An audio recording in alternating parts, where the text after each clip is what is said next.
Y a continuación voy a explicar cuál es el funcionamiento y la toma de datos del circuito RC, el cual fue evaluado durante la realización del proyecto. Para entender un poco el circuito RC, tenemos que entender de primero, de forma muy superficial, cuál es el funcionamiento. Bien, el circuito RC consta de dos procesos, de carga y de descarga. El primero es el de carga. Y para eso hemos creado una simulación en la página Tinkercad, en la cual tenemos un circuito de carga y otro de descarga. Ahorita vamos a evaluar el de carga y voy a explicar más o menos cómo funciona para que luego podamos entender el trasfondo. Este es el circuito de carga. Entonces, esto es importante saber que el circuito, tal como lo marca aquí el multímetro, inicia en 0 voltios, es decir, empieza descargado. Y esto se ve reflejado también en el planteamiento de la ecuación diferencial, la cual tiene como condición inicial que efectivamente el circuito empieza con carga cero. Entonces, esta condición inicial fue muy útil durante la resolución de la misma. Entonces, ahorita ya está corriendo la simulación y vemos que está en cero la carga, aquí nos marca cero, pero cuando activamos este interruptor negro de acá, se va a empezar a cargar el circuito poco a poco.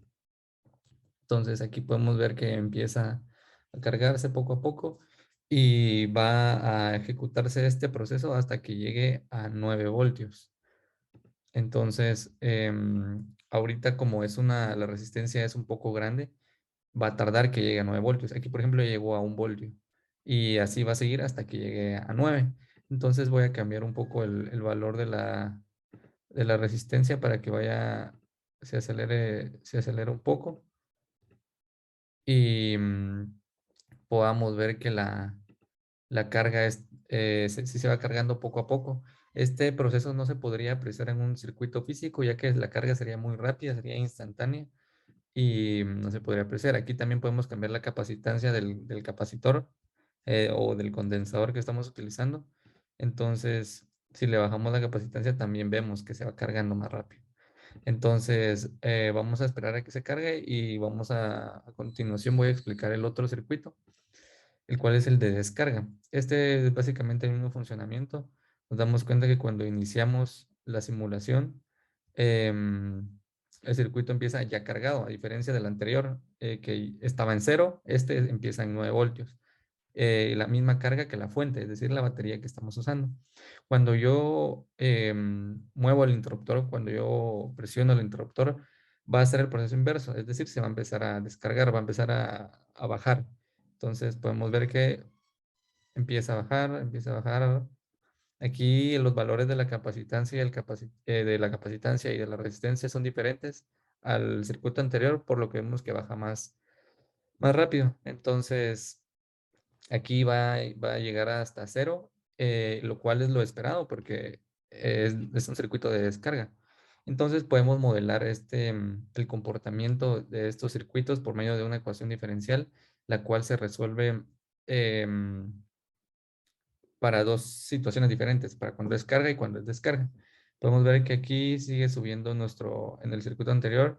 Entonces, ese es el circuito de carga. Esto lo podemos explicar por medio de esta gráfica, el gráfico 3 en el que la carga empieza en cero.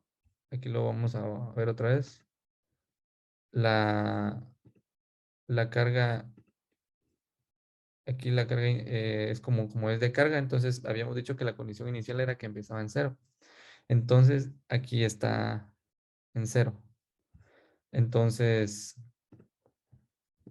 conforme va avanzando el tiempo, por eso teníamos también aquí el tiempo que nos estábamos, eh, el tiempo que se estaba corriendo, conforme va avanzando el tiempo, el voltaje va subiendo hasta llegar a 9 voltios. Como vimos, iba bastante lento, entonces, pues es de esperar a que se cargue. Este es el circuito de carga. Este es el circuito de descarga. Ahora esta es la gráfica de descarga, es el decrecimiento exponencial del voltaje.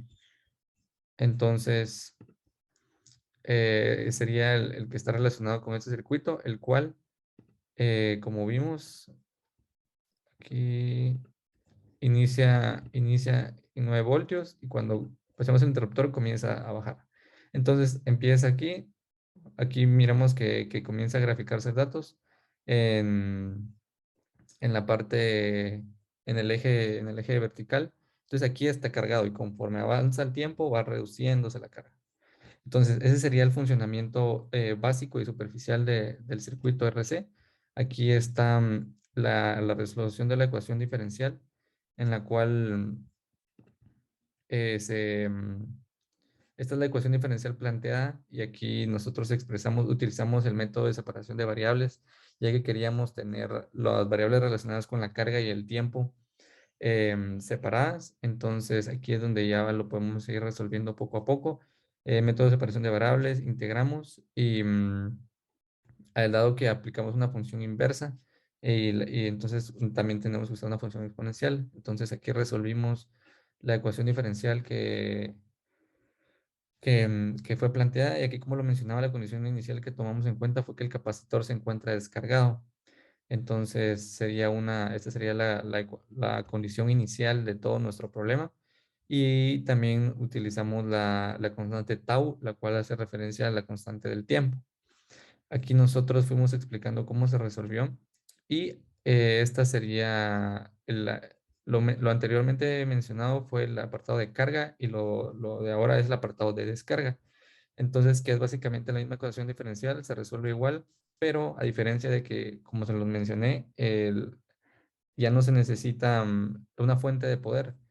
Utilizamos una fuente de poder solo para ejemplificar cómo se iba reduciendo, pero no hay fuente de poder. Entonces la ecuación de la diferencial se resuelve sin la variable del voltaje.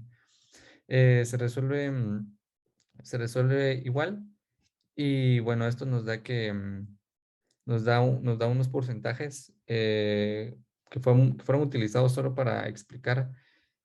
Por ejemplo, aquí concluimos que se podía tener una proporción de descarga del 37% y para la carga teníamos que era del 63%. Estos son valores teóricos, pero lo importante de todo esto es evaluar el comportamiento de carga y de descarga. Bien, ahora que tenemos entendido cuál es el comportamiento, vamos ahora a apreciar cómo fueron tomadas las mediciones.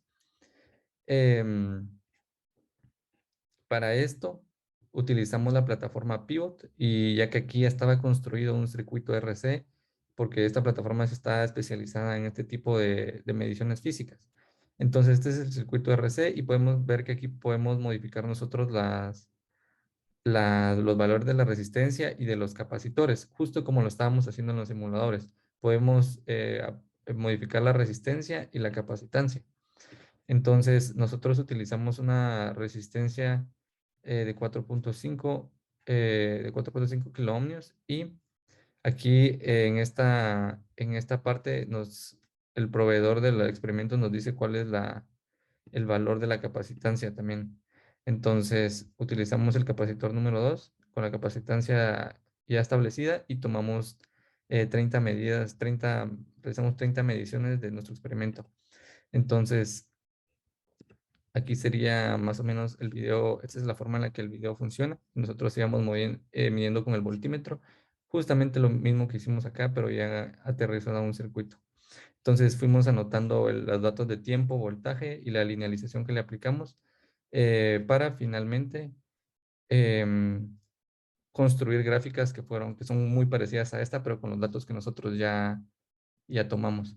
Y esta última gráfica solo refleja, es un ejemplo en el que el voltaje es de 10 voltios y la constante RC o tau que es de 10. Entonces, ¿cómo se comportaría? Que en el tiempo de 10 segundos el voltaje sería de 3.7 volts. Entonces, esta sería la explicación del circuito ya construido con su simulación y la forma en la que nosotros tomamos los datos. Todos los datos fueron tabulados y luego se construyeron las gráficas que se explican posteriormente. Muchas gracias.